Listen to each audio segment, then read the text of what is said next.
Bienvenue sur Chanel là avec amis frère ou en Jésus-Christ, Guy Thomas. Merci parce qu'on abonné, merci parce qu'on partagé, merci parce que vous mettez un pouce ou like page là pour que nous grandissions ensemble. Nous sommes sur chapitre 20 côté Paul, tu as déplacé et après il fait une vie de cœur, tout ça que tu dans le cœur, il partagé avec les leaders, les anciens. Et puis, ouais, Jean, image, ça me tape imaginer font focus sur l'image ça, côté tout le monde passe mélancolique, larmes aux yeux, parce que Paul était obligé de séparer ensemble avec eux. On regarde cette histoire dans le chapitre 21. On demande d'abord Saint-Esprit pour éclairer nous. Père très saint, merci pour parole que vous devant Dieu nous. Fais-nous grâce et ouvrir l'intelligence et de nous comprendre et de nous saisir qui sont voulés enseigner nous, je dis.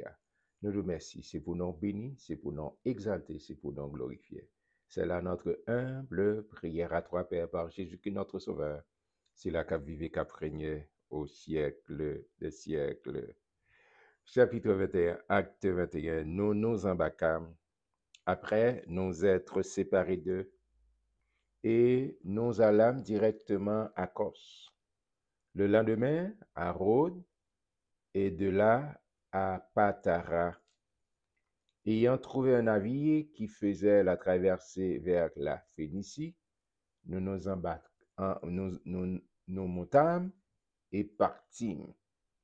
Quand nous fûmes en vue de l'île de Chypre, nous la laissâmes à gauche pour suivre notre route du côté de la Syrie et nous abordâmes à Tyr, où le bâtiment devait décharger sa cargaison. Vous connaissez la période ça pour que j'en veux dire, nous avons un avion, nous avons plusieurs formes pour faire des déplacements, mais ce n'était pas bateau. Et pour faire traverser, et monsieur était à conduit et Paul pour vraiment capable d'embarquer et continuer le ministère, faire des routes que mon Dieu était bali. Nous trouvâmes les disciples et nous restâmes là 7 jours, les disciples poussés par l'Esprit, disaient à Paul de ne pas monter à Jérusalem. Pas dire c'est une prophétie, non, mais dans un sentiment. Bien, l'aime dit sentiment, c'est un sens de, c'est le mot juste. Et cet esprit motivé, il y a des sortes sentif et pour capable identifier. C'est comme si il y a parfois qu'on dit ou une intuition. Mais nous-mêmes, nous ne pas dire ça parce que nous guidés par Saint-Esprit.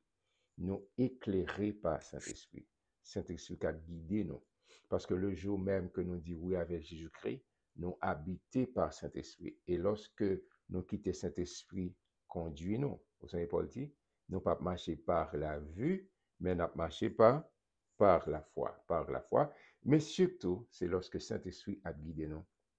Chrétien pas de marcher pas juste émotion, c'est pas émotion, mais qui ça pour que nous tendons voir Saint-Esprit qui en dedans cap dit qui ça pour faire.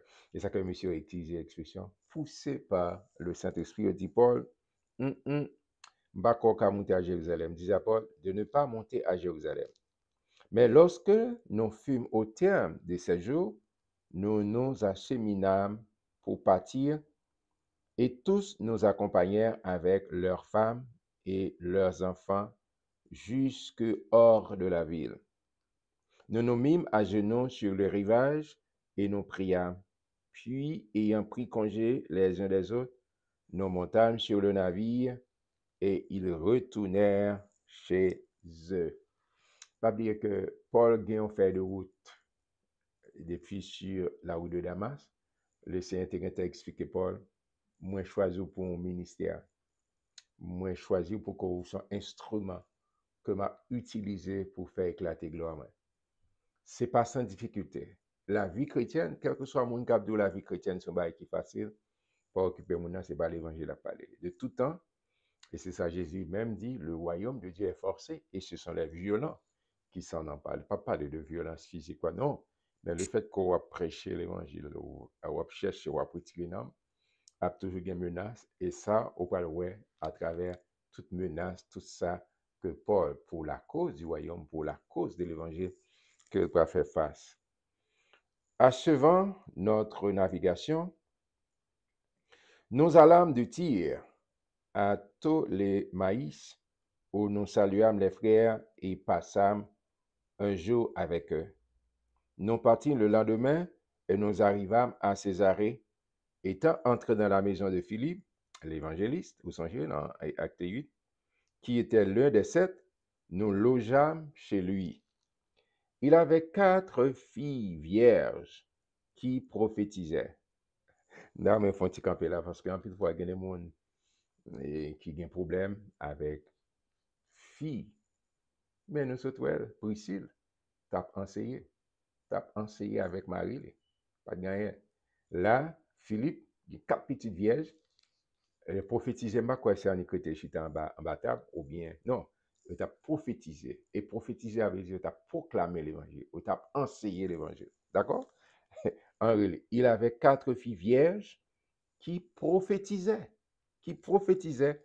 Comme nous étions là depuis plusieurs jours, un prophète nommé Agabus descendit de Judée et vint nous trouver. Il prit la ceinture de Paul, se lia les pieds et les mains et dit, voici ce que déclare le Saint-Esprit. Ah, là, monsieur parlant pas, c'est dit pousser, mais dit exactement mais qui ça Saint-Esprit.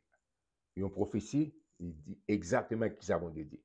Alors, il dit qui ça, mais ça Saint-Esprit dit, mettre ceinturon ça, mais ça peut arriver. Regardez, regardez.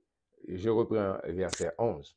Et vint nous trouver, il prit la ceinture de Paul, se lia les pieds et les mains, et dit, voici ce que déclare le Saint-Esprit, l'homme à qui appartient cette ceinture, les Juifs le liront de la même manière à Jérusalem, et le livreront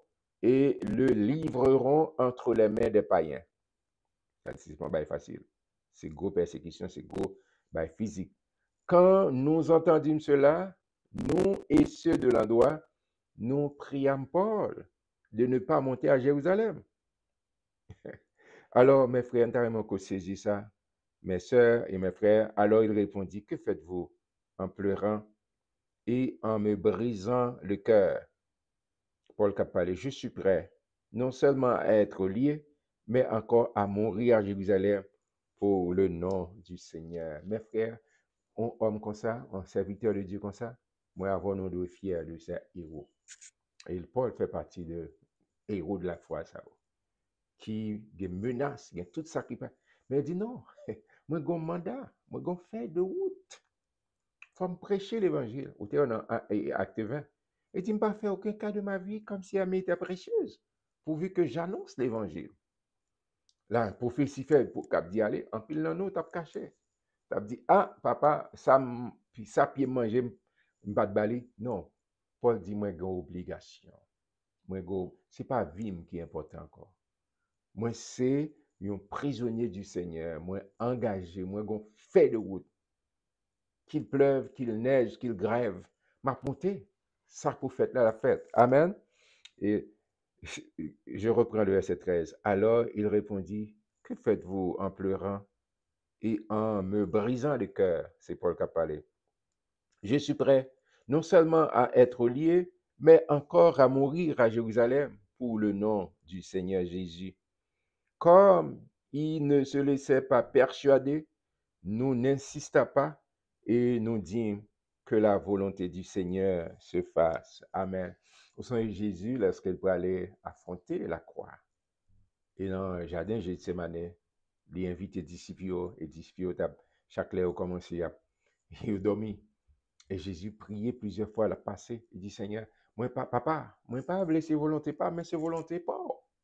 Combien, ou même avec, combien de fois nous laissons volonté bon Dieu qui fait ça? Paul dit, non, non, c'est pas volonté pas, mais volonté bon Dieu qui fait. La situation, oui, moi, gon appel sur la vie. Gon appel sur la vie, moi, pour annoncer l'évangile. Favorable ou non, que c'est avec coup, que c'est avec violence, moi, engagé dans ce ministère. Faut-il bien que m'aller. Amen. Amen. Après ces jours-là, nous fûmes nos préparatifs. Après ces jours-là, nous fîmes nos préparatifs et nous montâmes à Jérusalem. quelques disciples de Césarée vinrent aussi avec nous et nous conduisirent chez un nommé Natson de l'île de Chypre, ancien disciple chez qui nous devions loger. Amen. Paul, verset 17. Lorsque nous arrivâmes à Jérusalem, les frères nous reçurent avec joie. Amen. C'est vrai, il y a une tribulation, mais il y a un beau moment dans sa vie, mon Dieu.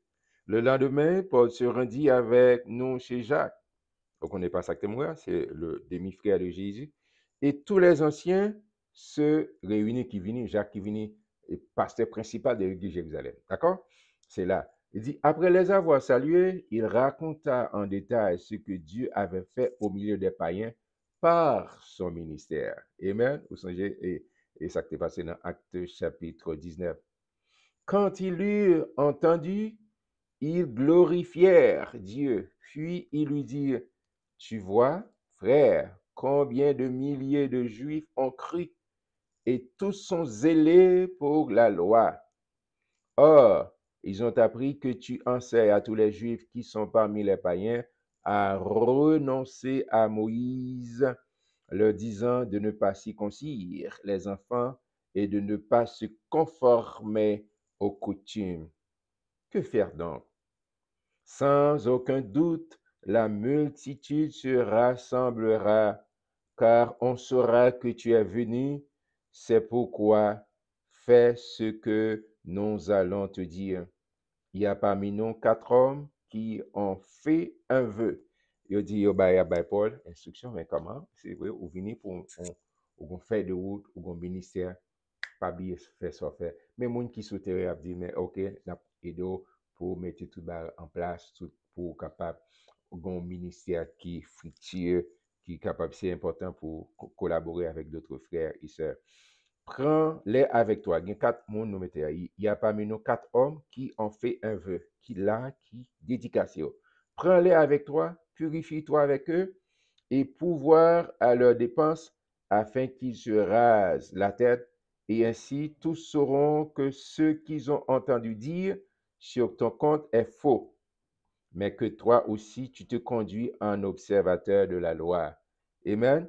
À l'égard des païens qui en creux, nous avons décidé et nous leur avons écrit qu'ils eussent à s'abstenir des viandes sacrifiées aux idoles, du sang, des animaux étouffés et de l'impudicité.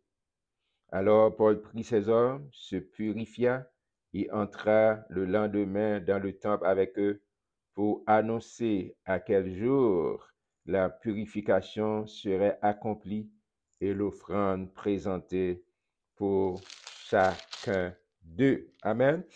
Mes frères et sœurs, verset 27. Sur la fin des 7 jours, les Juifs d'Asie, ayant vu Paul dans le temple, soulevèrent toute la foule et mirent la main sur lui. Gon émeute qui provoqué par les Juifs. Paul, yo traité, yo prend, yo maltraité, yo mener devant et m'a dit sila yo qui était en position en arrestation qui fait. Verset 38, verset 28. En criant, homme israélite, au secours, voici l'homme qui prêche partout et à tout le monde contre le peuple, contre la loi et contre ce lieu.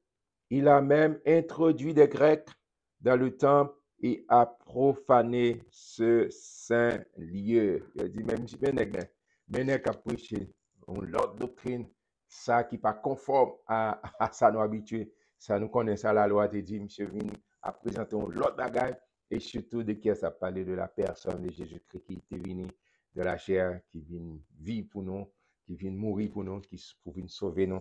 Il dit, mais nous jeûnons avec monsieur.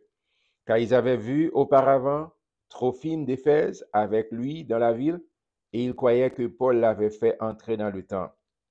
Toute la ville fut émue, et le peuple accourut de toutes parts.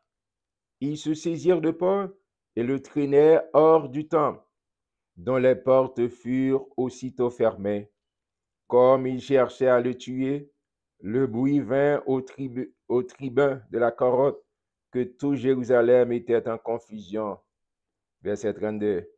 À l'instant, il prit des soldats et des centeniers et courut à eux. Voyant le tribun et les soldats, il se sert de frapper Paul. Cap frappé, arrêté, il a maltraité. Jean Agabus se dit là. Alors le tribun s'approcha, se saisit de lui et le fit lier de 2 chaînes. Puis il demanda qui il était et ce qu'il avait fait. Mais dans la foule, les uns criaient d'une manière, les autres d'une autre, ne pouvant donc rien apprendre de certains à cause du tumulte, en pile bruit, en pile, il ordonna de le mener dans la forteresse. Lorsque Paul fut sur les degrés, il dut être porté par les soldats à cause de la violence de la foule, car la multitude du peuple le suivait en criant fais-le mourir. Vous songez, mais c'est le même phénomène, là, dit la Barnabas ou bien Jésus, il dit crucifiez-le. Et pour la cause de l'évangile. Au moment d'être, verset 37, au moment d'être introduit dans la forteresse, Paul dit au tribun, m'est-il permis de te dire quelque chose? Le tribun répondit, tu sais le grec? Tu n'es donc pas cet Égyptien qui s'est révolté dernièrement et qui a emmené dans le désert 4000 brigands. Et au premier pour l'autre monde. Et Paul parlait, je suis juif, reprit Paul, de Tarse, en Cilicie, citoyen d'une ville qui n'est pas sans importance. Permets-moi, je te prie, de parler au peuple. Le tribun, le lui ayant permis, Paul debout sur les degrés, fit signe de la main au peuple, un profond silence s'établit, et Paul, parlant en langue hébraïque, dit, ouais, Jean, chapitre là fini, et demain, si Dieu veut, on va le temps des discours, Paul. Pas raté, pas raté. Paul dit souffrir pour la cause de l'évangile. Je dis à soit souffrir et pas qu'on ait quelque soit souffrir, souffrir avec courage, souffrir avec fierté. Mais m'a dit ça, c'est pas pour soi faire qui contraire. Non, mais souffrir ça qui conforme à la volonté de Dieu souffrir. Gardez ça, Jacques a dit ça comme un sujet de joie. D'accord? Nous aimerons pile, nous demain, parce que ouais, un discours extrait est vraiment important qu'on peut attendre de la bouche du prince des apôtres, l'apôtre Paul. Moi, aimerons pile. Que bon Dieu bénisse. Restez accrochés.